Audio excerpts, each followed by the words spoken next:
দাজ্জালের নাম তো আপনারা শুনেছেন। ভয়ঙ্কর ডেঞ্জারাস একটা ক্যারেক্টার। পৃথিবীর শুরু থেকে শেষ পর্যন্ত এর চেয়ে বড় ফিতনা আসেনি, আসবেও না। দাজ্জালের ফিতনা। সে তার এক চোখ থাকবে, আরেক চোখ এরকম বন্ধ থাকবে, এখানে লেখা থাকবে কাফারা। কোনোভাবেই তাকে দমানো যাবে না, হত্যা করা যাবে না। আল্লাহ নবী ঈসা আলাইহিস সালাম তাকে হত্যা করবেন। তো যে ব্যক্তি সূরা কাহাফ তেলাওয়াত করবে, সূরা কাহাফের প্রথম 10 আয়াত বিশেষ করে মুখস্থ রাখবে, আল্লাহ তাআলা উসিমা মিন ফিতনাতিদ দাজ্জাল, দাজ্জালের ফিতনা থেকে তাকে বাঁচাবেন। তা আমরা দাজ্জালের ফিতনা থেকে বাঁচতে চাই কি চাই না? আমরা যেন সূরা কাহাফের প্রথম 10 আয়াত মুখস্থ করি, সূরা কাহাফ যেন জুমার দিন আমরা তেলাওয়াত করি। So now the question arises, what is the relationship of Suratul Kahf with Dajjal? দাজ্জালের সাথে সূরা কাহাফের রিলেশনটার কারণ কি? একটা মেকানিজম তো এখানে আছে। এত সূরা থাকতে রাসূল সাল্লাল্লাহু আলাইহি ওয়াসাল্লাম কেন বলেন যে সূরা কাহাফ পড়লে দাজ্জালের ফিতনা থেকে বাঁচবে? কারণটা কি? এর কারণ হচ্ছে দাজ্জাল আমাদেরকে যে সমস্ত জিনিস দিয়ে ফিতনায় ফেলবে, ওই ফিতনাগুলোর সলিউশন আল্লাহ তাআলা সূরা কাহাফের ভিতরে রেখে দিয়েছেন। দাজ্জাল 4টা জিনিস দিয়ে আমাদেরকে ফিতনায় ফেলবে। দ্যাটস ট্রায়াল অফ ফেথ, এক নাম্বার। ঈমানের পরীক্ষায় সে আমাদেরকে ফেলবে, আমাদের বিশ্বাস নিয়ে ছিনিমিনি খেলবে সে। এটার সলিউশন আছে সূরা কাহাফ, আমি বলবো আস্তে আস্তে। 2 নম্বরে দাজ্জাল আমাদেরকে ফিতনায় ফেলবে, দ্য ট্রায়াল অফ ওয়েলথ, সম্পদ দিয়ে সে আমাদেরকে ফিতনায় ফেলবে। 3 নম্বর দ্য ট্রায়াল অফ নলেজ, জ্ঞান দিয়ে সে আমাদেরকে ফিতনায় ফেলবে। 4 নম্বর দ্য ট্রায়াল অফ পাওয়ার, ক্ষমতা দিয়ে সে আমাদেরকে ফিতনায় ফেলবে। দাজ্জাল 4টা জিনিস দিয়ে আমাদেরকে পরীক্ষায় ফেলবে। কয়টা? 1 হচ্ছে ঈমানি পরীক্ষা, 2 হচ্ছে সম্পদ দিয়ে পরীক্ষা, 3 হচ্ছে জ্ঞান দিয়ে পরীক্ষা, 4 হচ্ছে ক্ষমতা দিয়ে পরীক্ষা। সে ঈমানের পরীক্ষায় আমাদেরকে ফেলবে। সে এসে বলবে আমি তোমার রব, এবং এটা প্রমাণ করার জন্য যা যা দরকার আল্লাহ তাআলা তাকে সব দিবেন। সে সব করতে পারবে। সে বলবে আমি তোমার রব। যদি বিশ্বাস না হয়, তোমার বাবাকে যদি জীবিত করে বিশ্বাস করবে? অনেকে বলবে হ্যাঁ আমার আব্বাকে জীবিত করে দেখান। তো তার বাবাকে ঠিকই সে জীবিত করে ফেলবে। আসলে শয়তান তার বাবার সূরত নিয়ে সামনে দাঁড়াবে। আরে তাই তো, এটাই তো আমার বাবা, এটাই তো আমার দাদা। মানুষ ফিতনায় পড়ে যাবে, ঈমানের ফিতনায়। সে ভাববে আসলে এটাই বোধহয় আমার রব, এবং তাকে এত ক্ষমতা দেয়া হবে, তার ডান দিকে থাকবে জান্নাত, বাঁ দিকে জাহান্নাম। তার কাছে আল্লাহ এটা দিবে। যে তার কথা শুনবে তাকে সে জান্নাতে ঢুকাবে, কিন্তু জান্নাতে ঢুকে সে জাহান্নামের শাস্তি ভোগ করবে। এটা তার বাইরের মানুষ বুঝবে না, অ্যাপারেন্টলি এটা জান্নাত। আর যে তাকে মানবে না তাকে সে জাহান্নামে ফেলবে, কিন্তু জাহান্নামে ঢুকলেও সে জান্নাতের নাজ নেয়ামত ভোগ করবে। তাহলে এই যে ঈমানের ফিতনায় সে ফেলে দিবে আমাদেরকে। তো ঈমান কি করে বাঁচাবো, এটার সলিউশন আমি শোনাবো আপনাদের। 2 নম্বরে সে আমাদেরকে সম্পদ দিয়ে ফিতনায় ফেলবে। যার যা লাগবে সে তাই দিতে পারবে, যা লাগবে। সে যদি আকাশকে বলে আকাশ বৃষ্টি দাও, যাকে তারা মানবে ওই এলাকায় বৃষ্টি হবে, সুজলা সুফলা শস্য শ্যামলা হবে সে সমস্ত এলাকা, ফল মূলে ভর্তি হবে, বরকত আর বরকত। আর যে এলাকার লোকেরা, জনপদের লোকেরা তাকে মানবে না, সে বলবে ওখানে বৃষ্টি হবে না, হবেও না। ওখানে খরা, দুর্ভিক্ষ, মাটি ফেটে চলছে, মানুষ না খেয়ে মরবে, মহামারী, দুর্ভিক্ষ দেখা দেবে। তখন বিশ্ববাসী মনে করবে এটাই বোধহয় আমাদের রব। তার মানে সম্পদ দিয়ে ফিতনায় ফেলে দিবে। 3 নম্বর হচ্ছে নলেজ, তার জ্ঞানের কাছে গোটা বিশ্ব হার মানবে।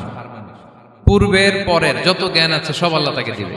ইলমুল আউয়ালিন ওয়াল আখিরিন, এমন কোন প্রশ্ন নেই যেটা দিয়ে তাকে আটকানো যায়। যাই জিজ্ঞেস করবেন সব জানতা, সব বলে দেয়। ভবিষ্যৎবাণী বলে দিবে, বলবে আগামীকাল ওইখানে অমুক দেশে বোমা বিস্ফোরণ হবে, হবে ওইখানে, ওখানে দুর্ভিক্ষ হবে, হবে, ভূমিকম্প হবে, হবে। সে যা বলবে তাই হবে। তার জ্ঞানের এই বহর দেখে মানুষ ফিতনায় পড়ে যাবে। 4 নম্বর হচ্ছে দ্য ট্রায়াল অফ পাওয়ার, ক্ষমতা। তার ক্ষমতার সামনে সবকিছু একেবারে ছিন্ন বিচ্ছিন্ন হয়ে যাবে, এত ক্ষমতা হবে তার। সে যেমনটি বলবে তেমনটি করতে হবে। বাতাসের চেয়ে দ্রুত বেগে সে এক দেশ থেকে আরেক দেশে চলে যাবে। তো তার এই সমস্ত অলৌকিক ক্ষমতা দেখে মানুষ ফিতনায় পড়ে যাবে। এবং এই ফিতনা, এই পরীক্ষার মুহূর্তগুলোতে মানুষ কিভাবে নিজেকে ধরে রাখবে তার সলিউশন আল্লাহ তাআলা সূরা কাহফে দিয়েছেন। এই 4টা ফিতনা থেকে বাঁচার জন্য আল্লাহ সূরা কাহফে 4টা ঘটনা উল্লেখ করেছেন। কয়টা? 1 নাম্বার হচ্ছে আসহাবে কাহফ, যুবকদের ঘটনা, 7 জন যুবকদের ঘটনা। ঈমান কি করে বাঁচাবেন, সলিউশন ওখানে। সম্পদ দের ফিতনা থেকে কিভাবে নিজেকে বাঁচাবেন, এজন্য একজন বাগানওয়ালার ঘটনা আল্লাহ সেখানে বলেছেন। জ্ঞানের ফিতনা থেকে কি করে বাঁচবেন, এজন্য আল্লাহ তাআলা মুসা আলাইহিস সালাম এবং খিজির আলাইহিস সালামের ঘটনা সেখানে উল্লেখ করেছেন। আর ক্ষমতার ফিতনা থেকে কি করে বাঁচবেন এটা বোঝানোর জন্য আল্লাহ তাআলা যুলকারনাইনের ঘটনা উল্লেখ করেছেন। চারটা ফিতনা থেকে বাঁচার জন্য কয়টা ঘটনা? চারটা ঘটনা। আমরা তাহলে একটা একটা করে ঘটনা শুনি, আমরা একটু উদ্ধার করার চেষ্টা করি যে কি কি সলিউশন আল্লাহ তাআলা আমাদের বাতলে দিলেন। এক নম্বর হচ্ছে আসহাবে কাহাফের ঘটনা। এটা 250 খ্রিস্টাব্দের সময়কালে রোমান সাম্রাজ্যের একজন বাদশা ছিল, নাম দাকিয়ানুস। প্রতাপশালী বাদশা, পৌত্তলিক, মূর্তির পূজা করে। ঈসা আলাইহিস সালাম বিদায় নিয়েছেন 200-250 বছর হলো। তো সব নবীর ধর্মই কিন্তু ইসলাম, যদিও আমরা নাসারা বলি, ইহুদি বলি, সব নবীদের ধর্মই কি ইসলাম। তো তিনি ছিলেন পৌত্তলিক, মূর্তির পূজা করত। আর তার এলাকায় কেউ যদি ঈসা আলাইহিস সালামের নাম নিত, আখিরাতে বিশ্বাস করত, আল্লাহ বিশ্বাস করত, তাদেরকে তারা পাথর মেরে হত্যা করত। এজন্য ভয়ে কেউ ঈসাই ধর্মে ঈমান আনতো না, মানে ইসলামে ঈমান আনতো না। এই রাজার ভয়ে সবাই মূর্তির পূজা করত। কিন্তু 7 জন যুবক ছিল, তারা স্রোতে গা ভাসিয়ে দেয়নি, স্রোতের বিপরীতে তারা ঈমান নিয়ে দাঁড়িয়েছে। তারা ঈসা আলাইহিস সালামের রেখে যাওয়া সত্য ধর্মের উপর ঈমান এনেছিল, আখিরাতে তারা বিশ্বাস করত। তো এই 7 জন যুবকের কথা ছড়াতে ছড়াতে রাজা দাকিয়ানুসের কাছে চলে যায়। উনি তো রেগে মেগে আগুন, ডেকে পাঠালো 7 জনকে। তো তাদেরকে জিজ্ঞেস করলো, তোমরা কাকে মানো? বলতেছে এক আল্লাহকে মানি। সাহসী, খুবই সাহসী। বলতেছে তুমি কি জানো তোমরা কার সামনে কথা বলতেছো? আমি তো তোমাদেরকে মৃত্যুদণ্ড দিতে পারি। তারা বলে দেন, কিন্তু আমরা সব বিসর্জন দিলেও ঈমান বিসর্জন দিতে পারবো না। সুবহানাল্লাহ। উনি বললেন, তোমরা যুবক মানুষ, রক্ত গরম, আবেগে কথা বলতেছো, 3 দিন সময় দিলাম, যাও ঈসার নাম ভুলে যাও, আখিরাত ভুলে যাও, আল্লাহর নাম ভুলে যাও। 3 দিন পরে তোমাদেরকে আবার ইন্টারভিউ নেব। ওই দিন যদি একই কথা বলো, পাথর মেরে 7 জনকে দুনিয়া থেকে উড়িয়ে দেব। তারা চলে গেল। এবার 7 বন্ধু মিলে পরামর্শ করতে লাগলো, কি করতে পারি আমরা, এই গুণে ধরা সমাজকে আমরা কিভাবে বাঁচাবো, এই পৌত্তলিকতার ছোবল থেকে এই ইফসিস নগরীকে বাঁচাবো কি করে। নগরীটার নাম ছিল ইফসিস নগরী। বর্তমানে এটা তুরস্কের ইজমির শহরে অবস্থিত। এখনো জায়গাটা প্রত্নতাত্ত্বিকদের ওই ইয়েতে এটা সংরক্ষিত, এখনো টুরিস্টরা যায়। তো তারা বলল, আমরা ঈমান বিসর্জন দিব না, যদি আমরা ওদের কথা মেনে নিই আমরা তো মুশরিক হয়ে গেলাম, চলো আমরা এক কাজ করি, আমরা এলাকা ছেড়ে দিই। এই 7 যুবক আল্লাহর উপর ভরসা করে তারা বাড়ি ঘর, আত্মীয় স্বজন সব ছেড়ে দিয়ে, লোকালয় ছেড়ে দূরে একটা পাহাড়ের ভেতরে আশ্রয় নিল। পাহাড়ের ভেতরে একটা গুহা ছিল, এই গুহা কি আরবিতে বলে আল কাহাফ। কি বলে? এই সূরার নাম কি? সূরাতুল কাহাফ। তো তাদের সাথে সাথে একটা কুকুরও যাচ্ছিল। তারা বারবার তাড়িয়ে দেওয়ার চেষ্টা করতেছিল কুকুরটাকে, যাতে না যায়, কিন্তু কুকুর শুধু কান্না করে তাদের সাথে যাওয়ার জন্য, ঘেউ ঘেউ করতেছিল। এই কুকুরটাকেও সাথে নিল। ভালো মানুষদের সাথে থাকলে কি হয় দেখেন, এই কুকুরের কথা, যেহেতু 7 জন ইমানদারের সাথে একটা কুকুর ছিল, এই কুকুরের কথা আল্লাহ সূরাতুল কাহাফে উল্লেখ করে দিয়েছেন। ওয়া কালবুহুম বাসিতুন যিরাআইহি বিল ওয়াসিল। তো তারা ভিতরে গেল, যে প্রচন্ড ক্লান্ত, তারা ঘুমিয়ে পড়ল। কি করলো? এই এক ঘুমে আল্লাহ 309 বছর কাটায় দিলেন। কয়শো 9 বছর? 9 বছর ঘুম, সব ঘুম, প্রচন্ড ঘুম, ঘুম যেন আর কাটে না। 309 বছর পরে এরা জাগলো। এখন খুব ক্ষুধা, ঘুমে আর মোর ভাঙতেছে। আর একজন জিজ্ঞেস করতেছে, কি লম্বা সময় ঘুম দিলাম কোথায় আমরা? একজন বলতেছে, হ্যাঁ মনে সারাদিনই ঘুমাইছি আমরা। আরেকজন বলতেছে, না না সারাদিন না, দিনের কিছু অংশ হয়তো ঘুমাইছি। আসলে কয় বছর ঘুমাইছে? 309 বছর। তো এদিকে সভ্যতার তো চেঞ্জ। এখানে ওই দাকিয়ানুস মরে, এর ছেলে মরে, এর নাতি মরে, পুতি মরে, এখন 6ষ্ঠ নম্বর রাজা আসছে। প্রজন্মের পর প্রজন্ম তো শেষ। 309 বছরে কমপক্ষে 4-5টা জেনারেশন চেঞ্জ হবে। তো জেনারেশন চেঞ্জ হয়ে, এলাকা চেঞ্জ হয়ে, তারা যে স্বপ্ন দেখেছিল এই ইফসিস নগরীতে কালিমার পতাকা উঠবে, তাদের স্বপ্ন আল্লাহ বাস্তবায়ন করেছেন। 309 বছরের ব্যবধানে এই এলাকার সবাই মুসলিম হয়ে গেছে।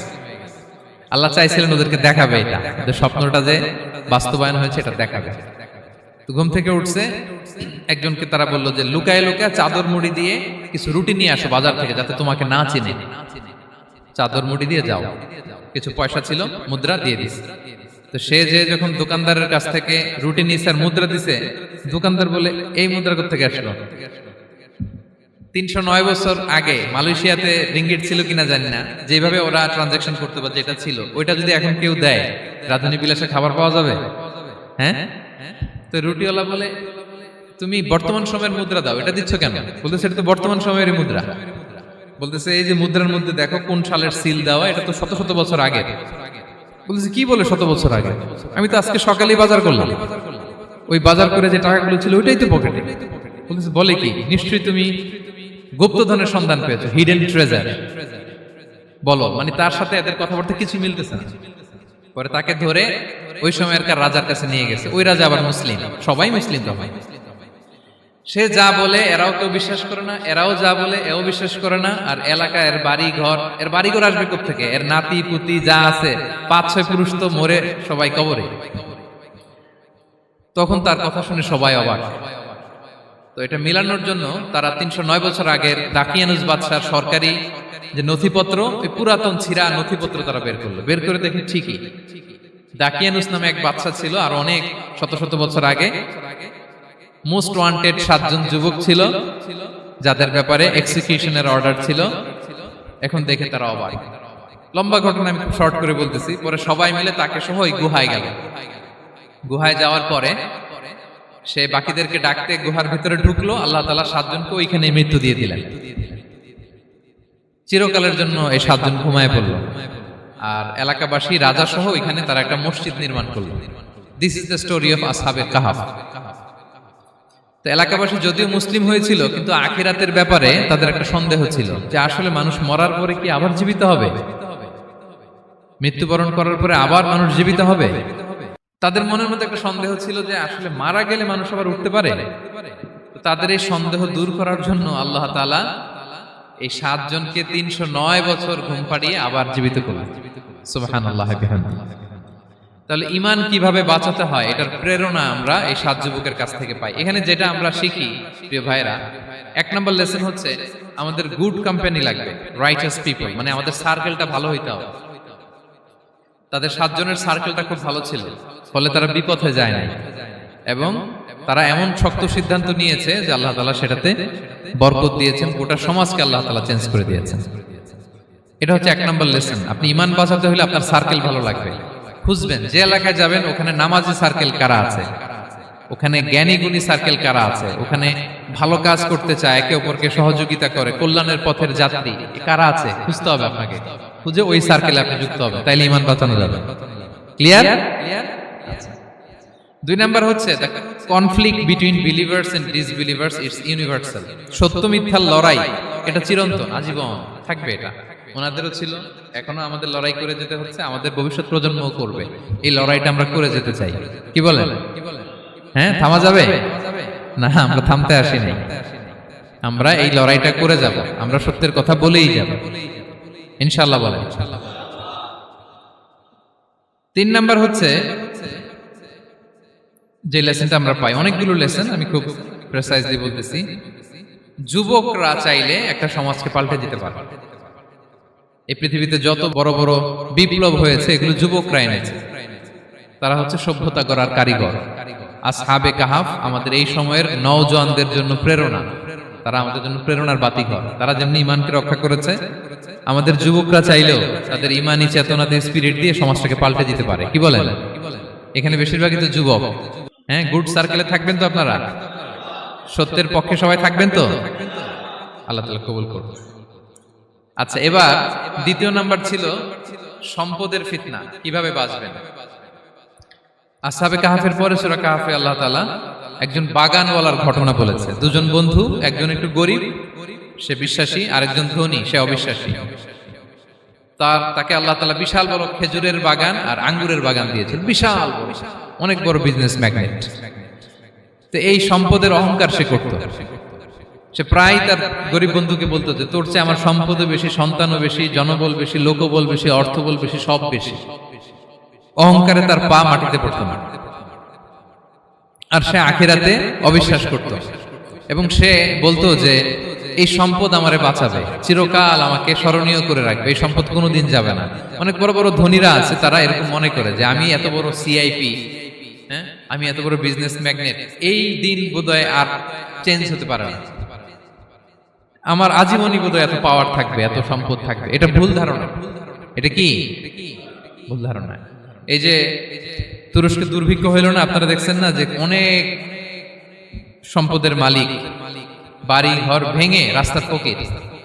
এখন ওই যে ডিফিউজিদের জন্য যে খাবার আসছে, ওখানে লাইনে দাঁড়াইছে, কারণ এখন লাইনে না দাঁড়ালে খাবারও তো মিলবে না।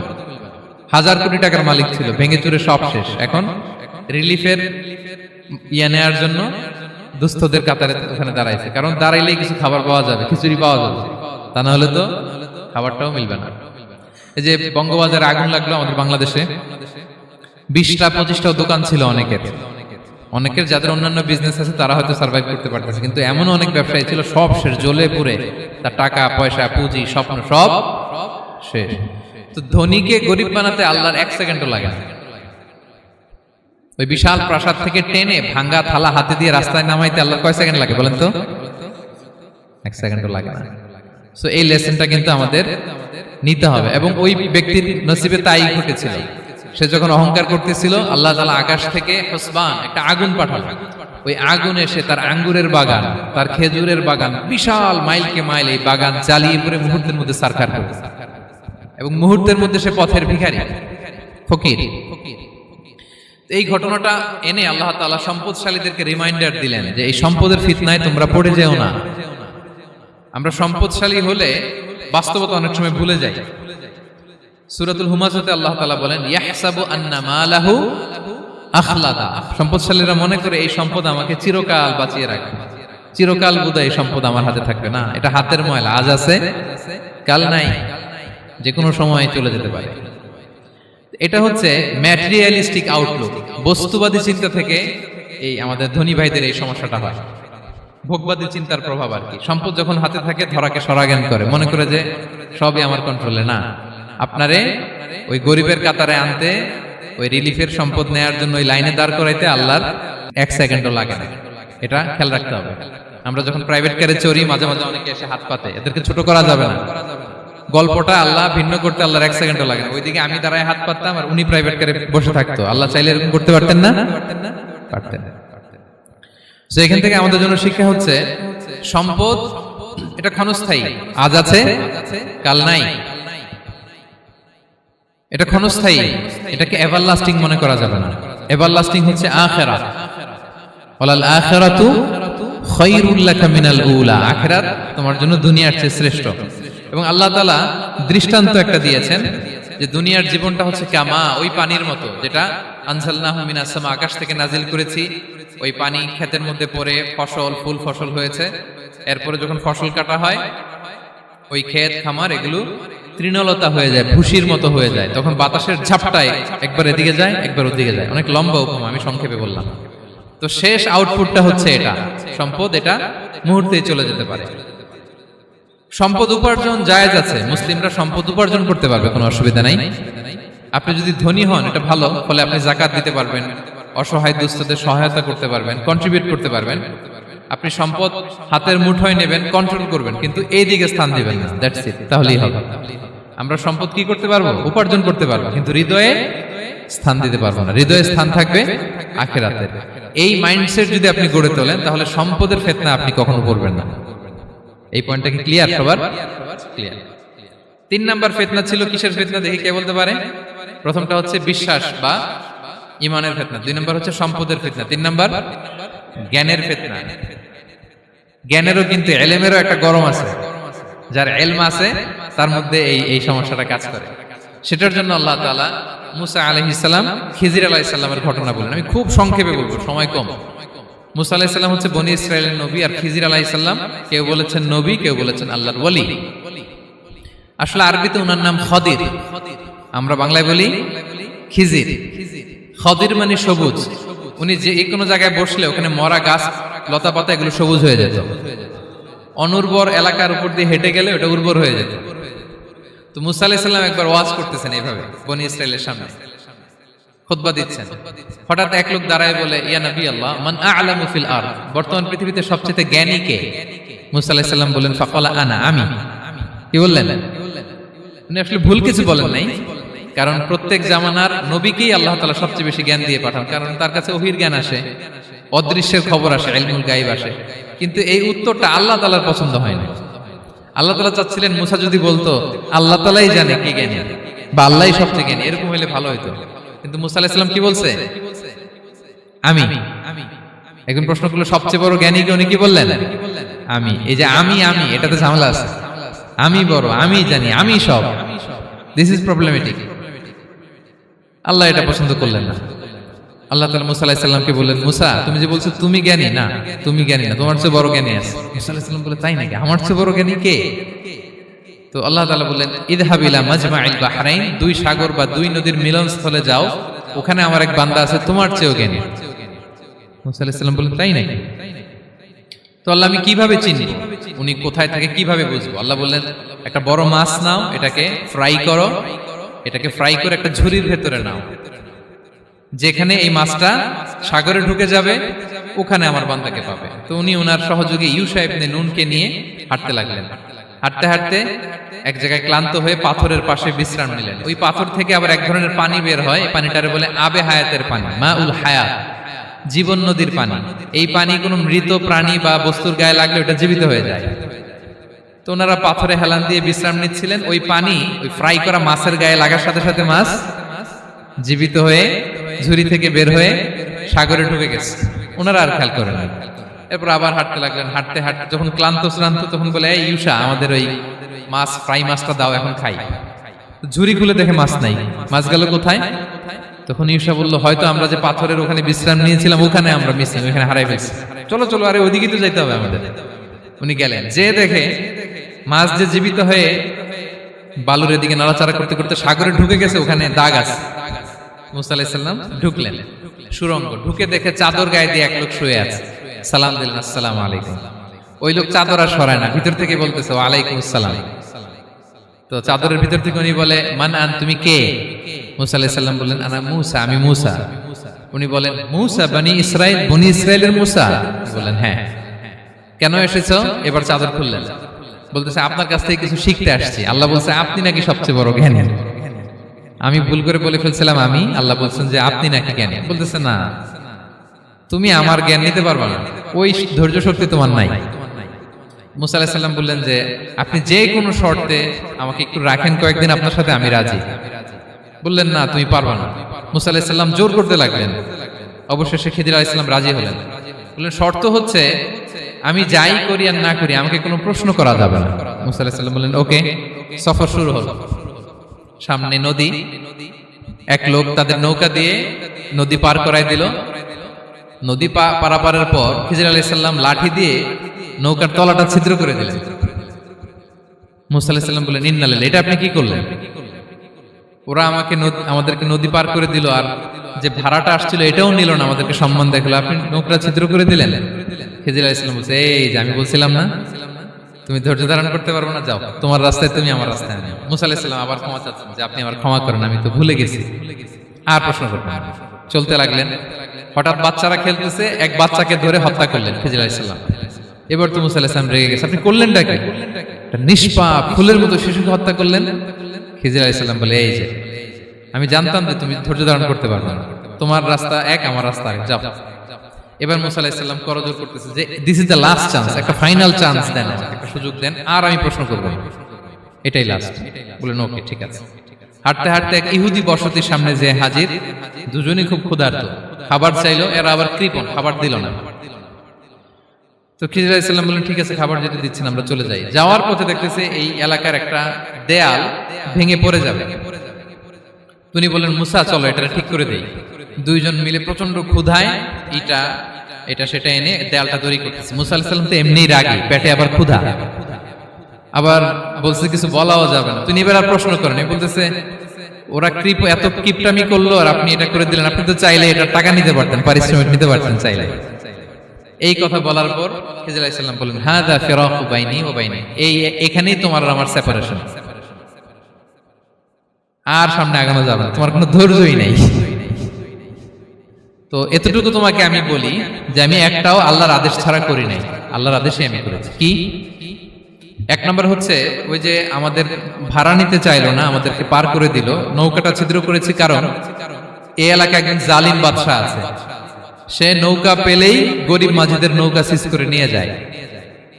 তো এটাকে যখন তলায় ছিদ্র করে দিছি, এই রাজার লোকেরা এসে দেখবে যে এটা তলা ছিদ্র, তো পানি ঢুকতেছে, এটা আর নিবে না, ওরা পরে সামহাও এটা রিপেয়ার করে চালাইতে পারবে। মুসা আলাইহিস সালাম বলে সুবহানাল্লাহ, তাই তো, এটা তো আমি বুঝতে পারি নাই। আর ওই ছোট শিশুটাকে হত্যা করছি, ও অনেক বড় জালিম হবে এলাকা, তার ফিতনায় এলাকাবাসী তটস্থ থাকবে, সে তার মা বাবাকেও জাহান্নামে নেবে। এজন্য আল্লাহ তাআলা আদেশ দিয়েছেন আমাকে, আল্লাহর আদেশে আমি তাকে হত্যা করেছি। মুসা আলাইহিস সালাম বললেন তাই তো, এটা তো অনেক ভালো কাজ করছেন। তাইলে তো বলতেছে তাহলে ওইটা বলেন, খাবারও দিল না, এত কৃপণ, এদের দেয়াল কেন ঠিক করতে গেলেন আপনি? তখন তিনি বললেন যে আসলে এটা একটা ইয়াতিমদের ঘর ছিল, দুইটা ইয়াতিম শিশু, তাদের বাবা মা খুব ভালো ছিল, আর এই দেয়ালের নিচে আছে গুপ্তধন, এই দেয়ালটা পড়ে যাবে, এই গুপ্তধন তারা ছোট মানুষ নিতে পারবে না, এলাকাবাসী তাদেরকে বঞ্চিত করে নিয়ে যাবে। আমি দেয়াল গড়ে দিলাম যাতে করে তারা যখন প্রাপ্তবয়স্ক হয় নিজেদের সম্পদ নিজেরা বুঝে নিতে পারে। সুবহানাল্লাহ বিহামদি। মুসা আলাইহিস সালাম বলে তাই তো, এগুলো তো আমি বুঝতে পারি নাই। তো এই ছিল খুব সংক্ষিপ্ত পরিসরে মুসা আলাইহিস সালাম খিজির আলাইহিস সালামের ঘটনা। তো রাসূল সাল্লাল্লাহু আলাইহি ওয়াসাল্লাম বুখারীতে একটা চমৎকার কথা বলেছেন, তিনি বলেছিলেন ওয়াদিদনা আন্না মুসা সাবার হাত্তা ইউকাসসা আলাইনা মিন আমরিহিমা। রাসূল সাল্লাল্লাহু আলাইহি ওয়াসাল্লাম বলেছিলেন ইস, আমার ভাই মুসা যদি আরেকটু ধৈর্য ধরতো তাহলে আরো কিছু অজানা তথ্য আমরা জানতে পারতাম। এখান থেকে, এই ঘটনা থেকে আমরা কি শিখলাম? প্রথম যেটা আমরা শিখলাম, জ্ঞান নিয়ে বড়াই করতে নেই, ঠিক কিনা? জানার কোনো শেষ নেই, জাননেওয়ালার উপরও জাননেওয়ালা আছে, জ্ঞানীর উপরও জ্ঞানী আছে। আপনি কিছু জেনেই মনে করবেন না আমি সব জানি, আপনার চাইতেও বেশি জ্ঞানী অনেকে আছে। অনেক সময় বক্তার চাইতেও শ্রোতারা অনেক জ্ঞানী। হয়তো এখানে এমন অনেক জ্ঞানী লোক আছে যার ধারে কাছেও আমরা কেউ নেই, হতে পারে। সো আমি সব জানি, এটা ভুল, এটা শয়তান বলে। এটা কে বলে? শয়তান বলে। আবু নাওয়াস একটা কবিতা লিখেছেন, ওয়াকুল্লি মান ইয়াদঈ ফিল ইলমি ফালসাফাতান হাবাসতা শাইআন ওয়া গাবাত আনকা আশিয়াউ। কেউ যদি বলে আমি সব জানি, তুমি তাকে বৃদ্ধাঙ্গুলি দেখিয়ে বলো আপনি কিছুই জানেন না, আপনি অল্প কিছু জেনেছেন, জানার এখনো অনেক বাকি। তাহলে মুসা আলাইহিস সালামের এই ঘটনা জিজ্ঞেস করা হলো কে জ্ঞানী, উনি বললেন আমি জ্ঞানী। এরকম কি আমরা কখনো বলবো? না। সবচাইতে বড় জ্ঞানী কে? ওয়া ফাওকা কুল্লি যী ইলমিন আলিম। সবচাইতে বড় জ্ঞানী আল্লাহ তাআলা। সো জ্ঞান নিয়ে আমরা অহংকার করব না। দুই নম্বর যে শিক্ষাটা আমরা পাই, ওই যে নৌকা দিয়ে পারাপার হচ্ছিল, তখন একটা চড়ুই পাখি এসে সাগরের মধ্যে মুখ দিয়েছিল। তো খিজির আলাইহিস সালাম বললেন মুসা, তুমি কি চড়ুই পাখিটা দেখতে পাচ্ছ? হ্যাঁ দেখতে পাচ্ছি। চড়ুই পাখিটা যে সাগরে মুখ দিয়ে দেখতে পাচ্ছ? হ্যাঁ দেখতে পাচ্ছি। তখন খিজির আলাইহিস সালাম বললেন চড়ুই পাখিটা সাগরে মুখ দিয়ে পানি খাওয়ার পরে চড়ুই পাখির ঠোঁটে বা চঞ্চুতে যতটুকু পানি লেগে আছে, এই পানিটা হচ্ছে তোমার, আমার এবং মহাবিশ্বের আমাদের সকলের জ্ঞান। আর এই মহাসাগরের সকল পানি হচ্ছে আল্লাহ তাআলার জ্ঞান। আল্লাহ তাআলা বলেছেন ওমা উতিতু মিনাল ইলমি ইল্লা কালিলা। আমি তোমাদেরকে একেবারে অল্প জ্ঞান দিয়েছি, একেবারে অল্প। এই রহস্যে ঘেরা এই মহাবিশ্বের অনেক কিছু আমাদের অজানা। প্রিয় ভাইরা, আমরা অনেক কিছু জানি না, আমাদের এই লিমিটেড নলেজ এগুলো ধরে না, তারপর আমরা জ্ঞানের বড়াই করি। আপনারা উপমাটা বুঝতে পারছেন? একটা নৌকা থেকে চড়ুই পাখি ঠোঁট দিয়ে পানি খাচ্ছে, পানি খাওয়ার পরে স্বভাবতই চড়ুই পাখির ঠোঁটে একটু পানি তো লাগবে। খিজির বললেন যে এই পানিটা হচ্ছে তোমার, আমার, পৃথিবীর সবার জ্ঞান, আর এই সাগরের বাকি পানিগুলো কার জ্ঞান? এবার বুঝতে পারছেন আল্লাহ তাআলার জ্ঞানের পরিধি। আমরা জ্ঞান নিয়ে যেন কখনো কি না করি, বড়াই না করি। জ্ঞান দুই ধরনের, একটা বাহ্যিক জ্ঞান, একটা অন্তর্নিহিত জ্ঞান। External knowledge, internal knowledge. আমরা যখন কোরআন হাদিস পড়ি আমাদের বাহ্যিক জ্ঞান অর্জন হয়। কোরআন হাদিস পড়লেই আপনি জ্ঞানী হয়ে যান। এটা কোরআন হাদিস পড়তে হয়, এটা ডাইজেস্ট করতে হয়, এটার উপর আমল করতে হয়। এই জ্ঞান অর্জন শেষে এরপরে আল্লাহর প্রিয় বান্দাদেরকে আল্লাহ অন্তরে ইলমের নূর দেন, ইলহাম দেন। That is the knowledge, that is the pure knowledge. আপনি হাফেজে কোরআন হয়ে ভাইবেন না আপনি সব জানেন, আপনি বুখারী মুখস্থ করে ভাইবেন না সব জানেন। এই সব জ্ঞান অর্জন করার পরে ইলমের নূর হাসিল হয়, সেটা আল্লাহ সবারে দেয় না। সো এই অন্তর্নিহিত জ্ঞান, দূরদৃষ্টি, farsightedness, that is the pure knowledge. এটার জন্য বছরের পর বছর, যুগের পর যুগ সাধনা করতে হয়। সেটার জন্য এই জ্ঞান অর্জনের জন্য তিনটা জিনিস করতে হয় ইলমের নূর অর্জনের জন্য। কয়টা?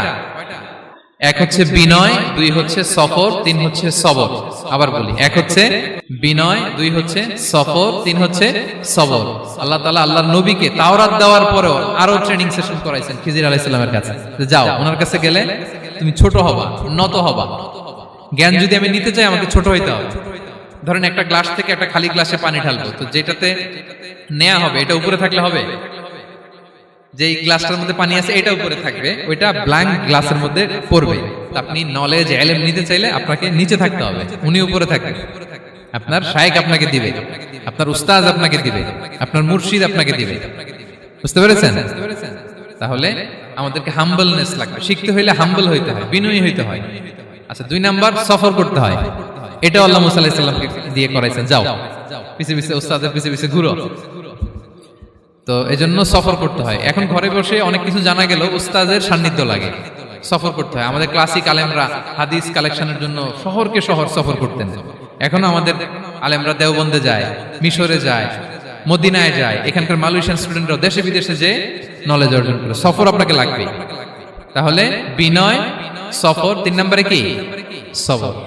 ধৈর্যশীল হইতে হবে। দেখেন মুসা আলাইহিস সালাম বারবার প্রশ্ন করে ফেলতেছেন, বারবার ওয়াদা ভঙ্গ করতেছেন, এরকম করলে হবে না। ধৈর্য লাগবে। ধৈর্যের বলে বলিয়ান হলে তখনই আপনার মধ্যে ইলম আসবে। তাহলে জ্ঞানের ফিতনায় পড়ার আর আমাদের কোনো সম্ভাবনা আছে? আমরা বিনয়ী হব, আমরা জ্ঞান আল্লাহর দিকে ফিরাই দেব, আমরা বলবো উনি সবচেয়ে ভালো জানেন। পারা যাবে তো ইনশাআল্লাহ? আচ্ছা, আমি একেবারে শেষ পর্যায়ে চলে আসছি, 2 মিনিটের মধ্যে শেষ করে দিচ্ছি। 3 নাম্বার ছিল কিসের ফিতনা? 4 নাম্বার ক্ষমতার ফিতনা। এই ফিতনা থেকে বাঁচার জন্য সর্বশেষ আল্লাহ তাআলা যুলকারনাইনের ঘটনা বলেছেন। অনেক বড় বাদশা ছিলেন, পৃথিবীতে 4 জন বাদশা গোটা বিশ্ব শাসন করেছেন। 2 জন কাফির, 2 জন মুমিন। কাফির একজন হচ্ছে নমরুদ, যিনি ইব্রাহিম আলাইহিস সালামকে আগুনে ফেলেছিলেন। আরেকজন হচ্ছে বখতে নাসার, যাকে ইংরেজিতে বলে নেবুচারনেজার দ্য সেকেন্ড, দ্বিতীয় নেবুচারনেজার। তারা কোনো নির্দিষ্ট এরিয়ার বাউন্ডারির বাদশা না, গোটা বিশ্বের বাদশা ছিলেন। এই 2 জন কাফির। আর 2 জন বাদশা ছিলেন গোটা বিশ্বকে শাসন করেছেন, তারা ছিলেন মুমিন। একজন হচ্ছে সুলাইমান আলাইহিস সালাম, আল্লাহর নবী।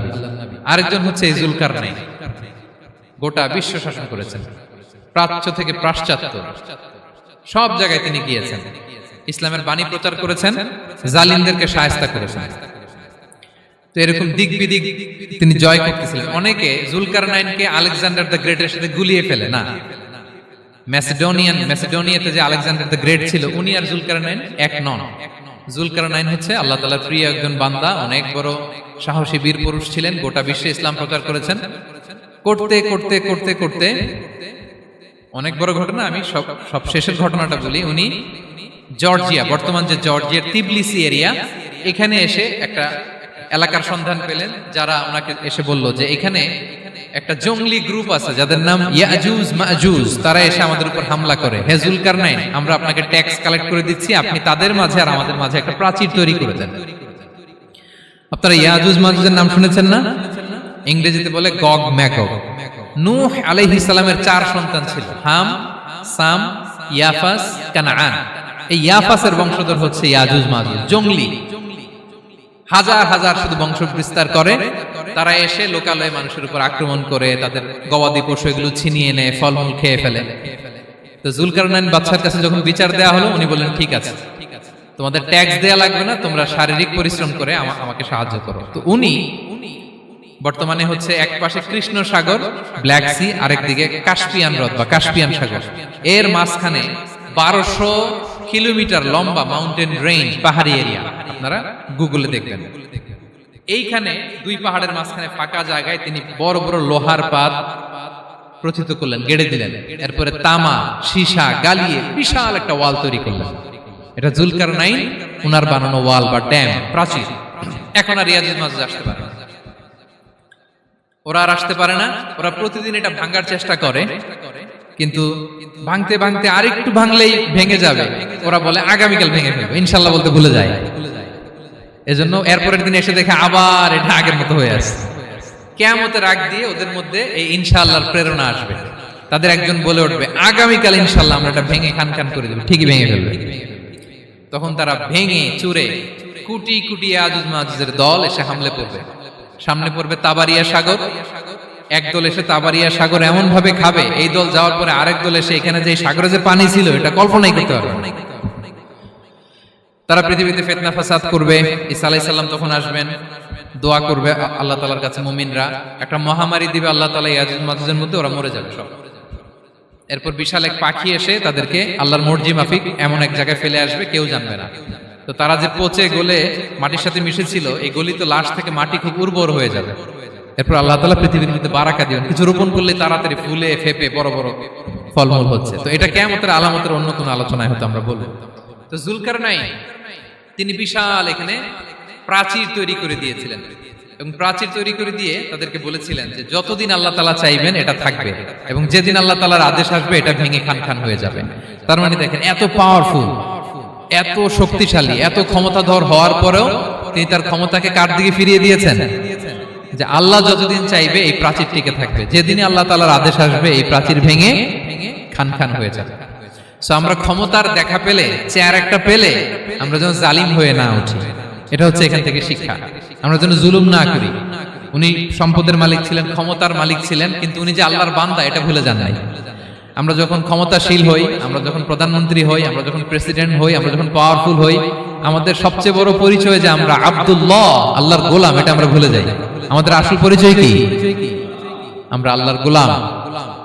আমরা যে আল্লাহর গোলাম, এই চিন্তাটা, এই সেন্সটা যদি আমাদের মাথায় থাকে, তাহলে ক্ষমতা আমাদেরকে দাম্ভিক বানাতে পারে না, আর ওই ক্ষমতা আমাদেরকে ফিতনায়ও ফেলবে না। তাহলে সম্মানিত সুধী, দাজ্জাল কয়টা জিনিস দিয়ে আমাদেরকে ফিতনায় ফেলবে? চারটা। দ্য ট্রায়াল অফ ফেইথ, ইমানের পরীক্ষা; দ্য ট্রায়াল অফ ওয়েলথ, সম্পদ দিয়ে পরীক্ষা; দ্য ট্রায়াল অফ নলেজ, জ্ঞানের পরীক্ষা; দ্য ট্রায়াল অফ পাওয়ার, ক্ষমতার পরীক্ষা। আর ইমানের পরীক্ষায় উত্তরণের জন্য আল্লাহ তাআলা আমাদেরকে এই সূরায় আসহাবে কাহফের ঘটনা শুনিয়েছেন, যে 7 জন যুবক তারা তাদের ইমানকে হেফাজত করেছিল। সম্পদের ফিতনা থেকে বাঁচানোর জন্য আল্লাহ তাআলা আমাদেরকে এক বাগানওয়ালার কাহিনী জানিয়েছেন, যে সম্পদ পেয়ে তোমরা দাম্ভিক হয়ে যাও না, এটা আজ আছে কাল থাকবে না। জ্ঞানের পরীক্ষা থেকে আমাদের মুক্তির জন্য আল্লাহ তাআলা অনেক বড় করে আল্লাহ নবী মুসা আলাইহিস সালাম এবং খিজির আলাইহিস সালামের ঘটনা শুনিয়েছেন, আমাদের বুঝিয়েছেন যে আমাদেরকে বিনয়ী হতে হবে, জ্ঞানের জন্য সফর করতে হবে এবং সবর করতে হবে। সবশেষে আল্লাহ তাআলা ক্ষমতার ফিতনা থেকে বাঁচানোর জন্য ক্ষমতাধর, আমরা তো একটা দেশের মালিক হই এখন, অমুক দেশের প্রেসিডেন্ট, অমুক দেশের প্রধানমন্ত্রী, উনি গোটা বিশ্বের প্রতাপশালী রাজা ছিলেন জুলকারনাইন। তারপরেও উনি যে আব্দুল্লাহ, উনি যে আল্লাহর গোলাম, এটা তিনি ভুলে যাননি। তাহলে এইভাবে যদি আমরা এই ফিতনাগুলো থেকে বাঁচার চেষ্টা করি, তাহলে এই ফিতনা থেকে আমরা বেঁচে থাকতে পারবো। এবং দাজ্জাল যদি এই মুহূর্তেও আসে, সে আমাদেরকে বিভ্রান্ত করতে পারবে না। পারবে? পারবে না ইনশাআল্লাহ। ইনশাআল্লাহ বলেন। আর ভবিষ্যতের সব কাজের আগে আমরা সবসময় কি বলবো? মনে থাকবে সবার? আল্লাহ তাআলা আমাদের সবাইকে কথাগুলো বোঝার ও আমল করার তৌফিক দান করুক। হাদা মা ইনদি ওয়াল ইলমু ইনদাল্লাহ আলাইহি তাওয়াক্কালতু ওয়া ইলাইহি উনীব। ওয়াসসালামু আলাইকুম ওয়া রাহমাতুল্লাহি তাআলা ওয়া বারাকাতুহু।